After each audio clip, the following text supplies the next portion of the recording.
TWR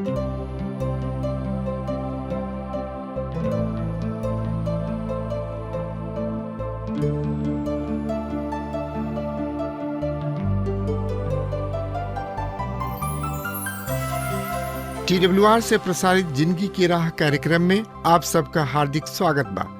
परमेश्वर हर एक आदमी में जिंदगी का सांस डाल देले बड़न। यही वजह से सगरी जीव से अधिक समझ रखेला, तब वो जिंदगी में मानसिक संतुलन और अशांति के बीच में जिएला। यही खातिर ये सिलसिलावार बाइबल का अध्ययन आप लोगन की सेवा में प्रस्तुत कइल जाता कि जिंदगी जिए का सही ढंग जान सकें। कृपा करके देखी और सुनी ताकि परमेश्वर आपकी जिंदगी का रास्ता दिखावा। अध्याय 9 में योनातन के एगो माँ बेटा मपी बोशेत के कथा के लेखा है।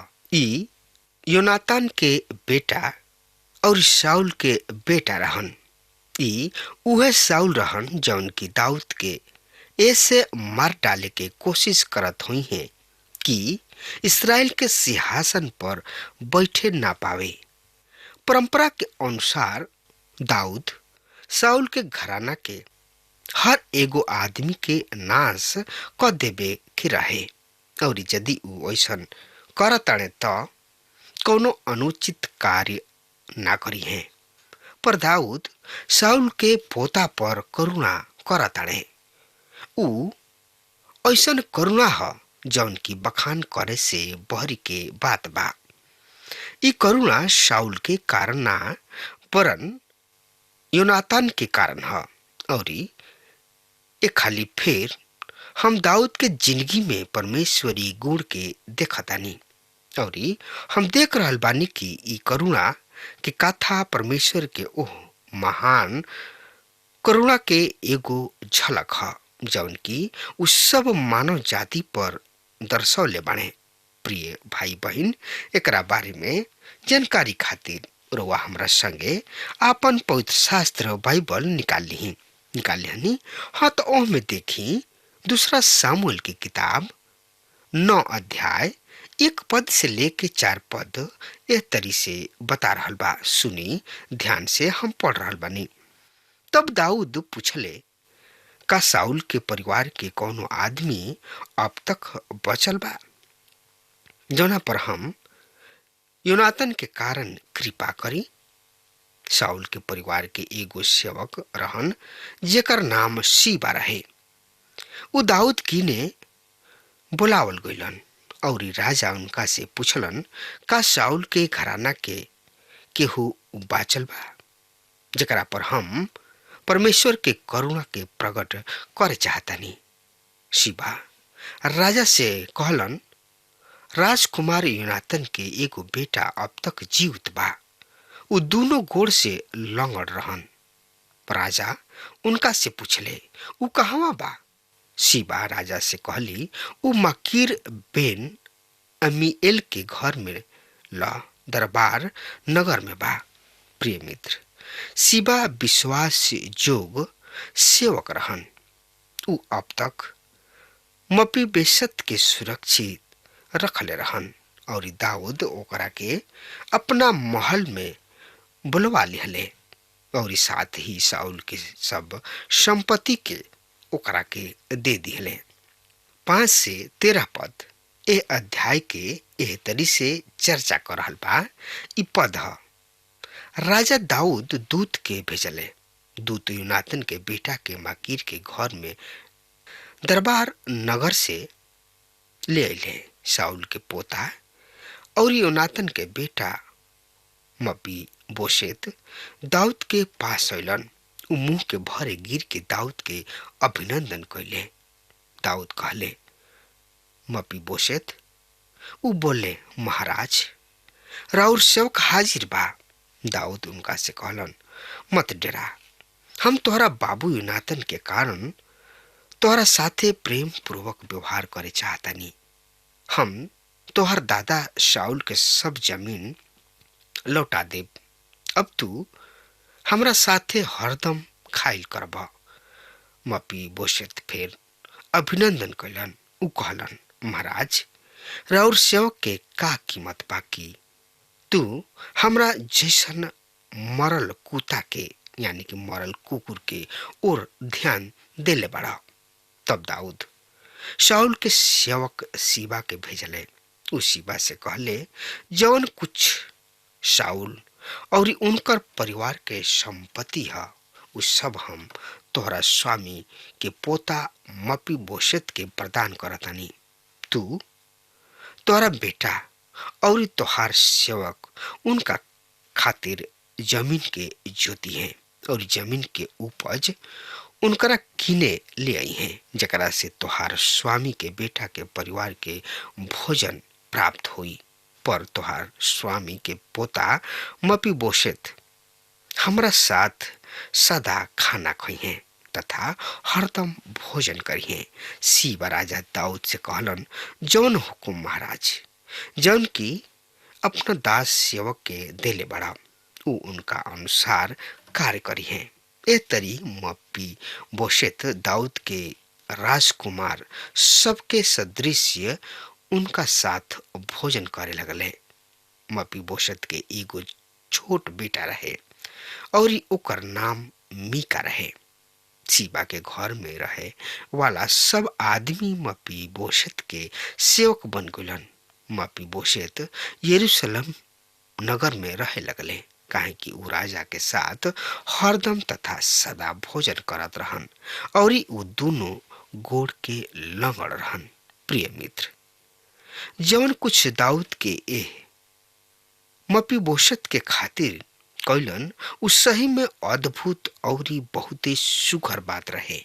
पर यहाँ हमने खातिर एगो अन्य खास तथा महत्वपूर्ण शिक्षा भी बा, सीख भी बा और हम जानतानी कि हम यह महान आत्मिक सत्य से वंचित ना रह जाए। सबसे पहले आत्मिक सत्य है, हम जानतानी कि मपी बोशेत अपंग तथा दोनों गोड़ के लंगड़ रहन। उ खुद के मरल कुत्ता कह के अपना आप के पुकारा ताड़न, कहा ताड़न कि हम तो मुअल कुकुर के ऐसन बानी। वही तरी परमेश्वर के संतान परमेश्वर के मौजूदगी में यह बात के स्वीकार कर ले कि हम आत्मिक रूप से अपंग बानी, जैसे कि दशा स्पष्ट कइल गइल बा। रोमियो के पत्री 3 अध्याय 15 से 16 पद एह तरी से बखान कर रहल बा, सुनी। उनकर गोड़ खून बहा के तत्पर रहला। दूसरा शब्द में कहल जाए, उन लोग के गोड़ खून बहावे के हरदम तैयार रहला और राह सब में विनाश और क्लेश बा। प्रिय भाई बहन, यशायाह नबी बतावलन, हमनी के सब भेड़ के समान अपना राही से भटक गोल बानी जा। नीति वचन के लेखक कहताने, एगो राह जौन की आदमी के उचित जान पड़ता पर ओकर अंत में मृत्यु है। प्रिय मित्र, हमने के एह अपंग पन के दशा के पहचाने के जरूरत बा। दूसर का सत्य है, दाऊद योनातन के कारण मपी बोशेत पर करुणा दर्शौले। प्रिय मित्र, दाऊद ए लड़का के ना जानत रहन पर उ योनातन से बहुत ही प्रेम करत रहन। दूसरा शब्द में कहल जाए कि दाऊद ओह लड़का के ना जानत रहन पर योनातन से अपना प्रेम के कारण उनका बेटा पर परमेश्वर जैसन करुणा कइलन। ओह अपंग लड़का के ना वरन ओकरा के अपना परम मित्र योनातन के देखले और उ अपना ओह वाचा के याद कइलन जौन की उ योनातन के साथ बनले रहन। प्रिय भाई बहन, यह असहाय आदमी पर जौन दया करना और अनुग्रह दर्शावल गोइल उ कोनो दूसर के कारण दर्शावल गोइल। हम देख रहल बानी कि दाऊद के जिंदगी में योनातन के कीमत रहे, उनकर का अर्थ रहे। प्रिय भाई बहन, परमेश्वर भी हमनी के कोनो अन्य के कारण बचौले बाणे। ई दूसर के ह, ई अन्य के ह, जानत हनी? ई परमेश्वर के बेटा प्रभु यीशु मसीह हवन, जौन हमनी के प्रभु यीशु मसीह के अपना मोक्ष दाता के रूप में ग्रहण करी न जा। तो इफिसियों के पत्री 1 अध्याय के 6 पद बतावला कि हम ओ प्रिय में स्वीकार कइल गोइल बानी जा। प्रिय मित्र, जब परमेश्वर पिता हमारा और रउआ के अपना बेटा प्रभु यीशु मसीह में देखेलन, तब उ हमनी के ग्रहण करेलन और पाप के दंड से बचावेलन। तीसर का सत्य है, दाऊद कबहू भी मपीबोशत के अपंगपन के बखान ना कइले। दाऊद उनका से कबहू ना कहले कि हमरा बड़ा दुख बा कि तू दोनों गोड़ के अपंग बाड़ा। चिंता मत कर, हम तोहरा सहायता करब, हम तोहरा संगे बानी। वरन दाऊद उनका साथे राजकुमार जैसन व्यवहार कइलन। उ राजा के मेज पर अपना साथे बैठौले और ओह गोड़ के मलमल के कपड़ा से तोप दिहल गइल। केकरा के? मपी बोशेत के गोड़ के। प्रिय मित्र, परमेश्वर पिता भी हमनी के पाप और अधर्म के भूला जाले, काहे कि उ प्रभु यीशु मसीह के कीमती खून द्वारा मिटा दिहल गइल। केवल इहे एगो ढंग ह जेकरा द्वारा परमेश्वर पिता हमनी के पाप के क्षमा कर सकताने।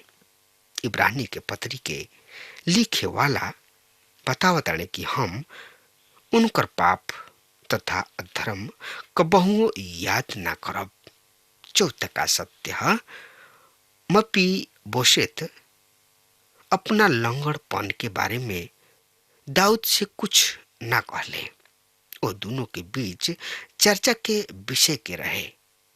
यूनातन जौन की मपी बोशेत के बाबू और दाऊद के परम मित्र रहन। प्रिय भाई बहन, कुछ मसीही लोग अपना पुराना पापमय जिंदगी के बारे चर्चा करे में आनंद ले ले। ये बढ़िया ना हो। आदमी के कोनो दूसरा के बारे में चर्चा करे के चाहिए। उ के ह जानत हनी? उ प्रभु यीशु मसीह हवन, जौन की उ हमनी से आशीष प्रेम के प्रकट कइलन।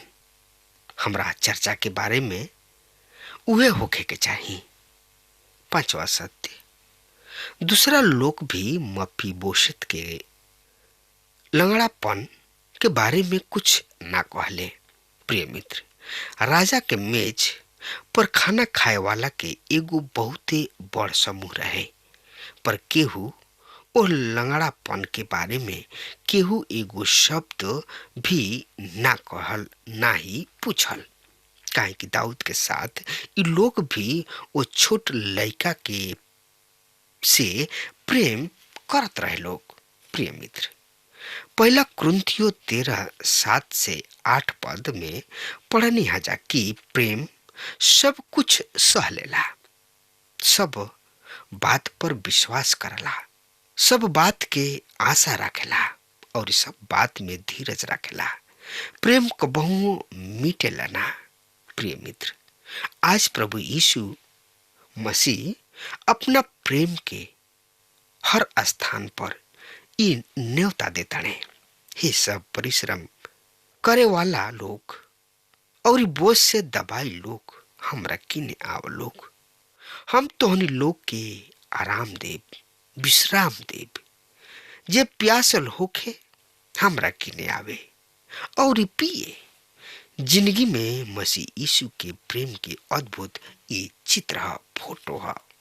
आई अब देखल जाओ 10 अध्याय में दाऊद द्वारा अम्मोनी सब तथा सीरिया के विरुद्ध युद्ध के बारे में पढ़े के तरवा हमरा संगे पवित्र शास्त्र और बाइबल निकाल लेनी। हाँ तो ओहमें देखी दूसरा शामुल की किताब 10 अध्याय 1 पद से लेके 5 पद एह तरी से बता रहा बात सुनी।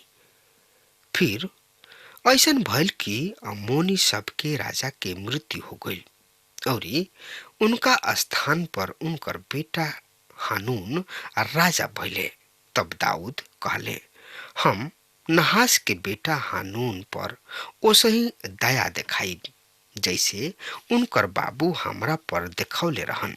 दाऊद कुछ अपना सेवकन के उनका बाबू के बारे संतावना देवे खातिर भेजले।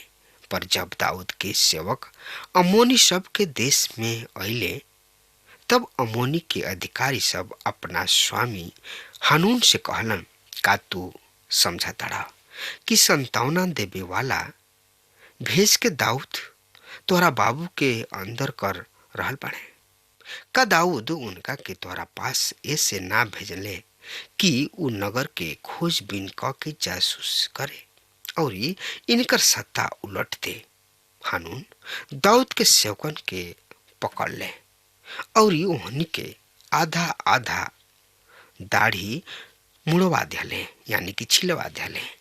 फिर उनकर पोशाक सब के बीच में नितंब तक कटवा के ओहनी के वापस भेज दिले। जब उ दाऊद के एहनी बारे में बतावले तो उ ओहनी से मिले खातिर लोगन के भेजले, काहे कि उनकर बड़ अपमान कइल गइल रहे। और राजा कहले, जब तक तोहनी लोग के दाढ़ी बढ़ न जाए तब तक यरीहो में ही ठहरल रहा, तब लौट जइहा। प्रिय मित्र, उ मित्र भाव के उल्टा ही बदला लिहले। इससे दाऊद भी कब उनकरा यह व्यवहार की उचित बदल दी है।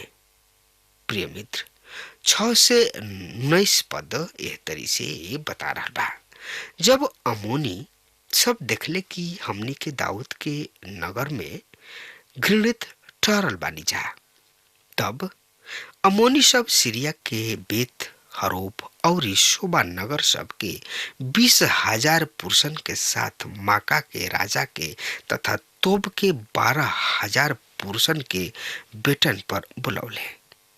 जब दाऊद इस सुनले तो उ योआब और सुरबीरन के सब सेना के भेजले।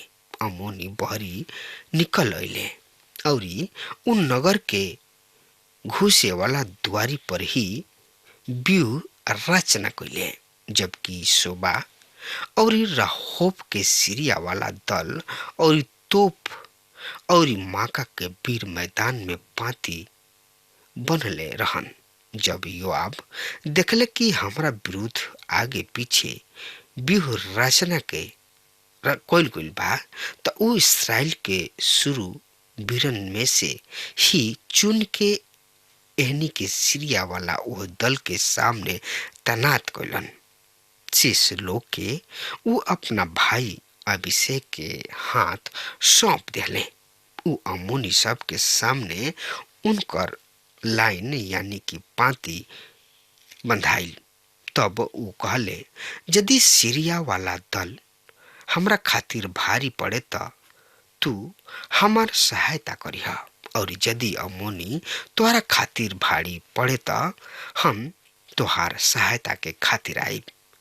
हियाव बांध आ हम अपना लोगन के खातिर तथा अपना परमेश्वर यहोवा के नगर सब के खातिर पुरुषार्थ करी।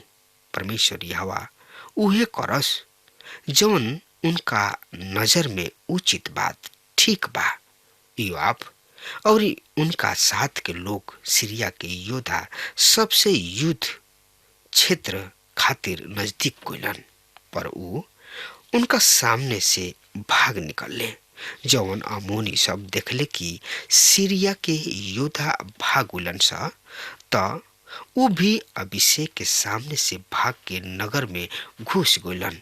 तब योआब अम्मोनी सब के छोड़ के यरूशलेम लौट अइलन। तब सीरिया के लोग देखले कि हम इस्राएल से हार गनी, त उ फिर जमा भइले। हददेजेर सीरिया के ओह लोगन के बोलवा लेले जौन की फरात नदी के ओह पार रहत रहले। ऊ हेलाम में गुलन। हद देजर के सेनापति बोशक उनकर संचालन कैले। जब दाऊद के ई बात बतावल गइल त उ सब इसराइल के जमा कइलन और यर्दन पार क के उ दिलास पहुंचले।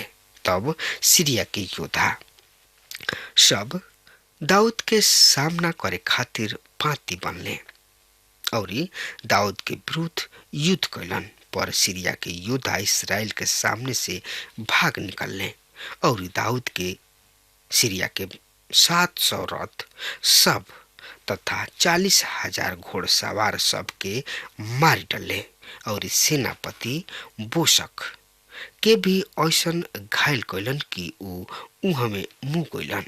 जब ऊ सब राजा जवन की हद देजेर के दास रहन देखले कि हम इसराइल से पराजित हो गइल बानी यानी कि हार गइल बानी, त ऊ इसराइल के साथ संधि कैलन और उनकर सेवा कैलन।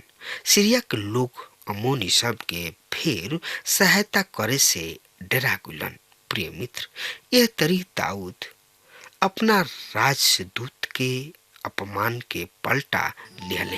अब हमारे समय खत्म हो रहा बा, तब तक खातिर परमेश्वर अरवा के आशीष देस। आमीन। हमके विश्वास बा कि ई कार्यक्रम आप सब खातिर फायदेमंद सिद्ध भइल हुई। हम चाहतनी कि आप सब आपन आपन आशीष हमरों से बांटी। अगर आप सब के लगे बाइबल से चाहे आपकी निजी जिंदगी से क्यों सवाल होके चाहे क्यों समस्या खातिर प्रार्थना करावे चाहतनी तो हमारी फोन नंबर पर जरूर संपर्क करें। परमेश्वर आप सबके बहुत आशीष प्रदान करें और आज का दिन आप खातिर सुखद बनावे।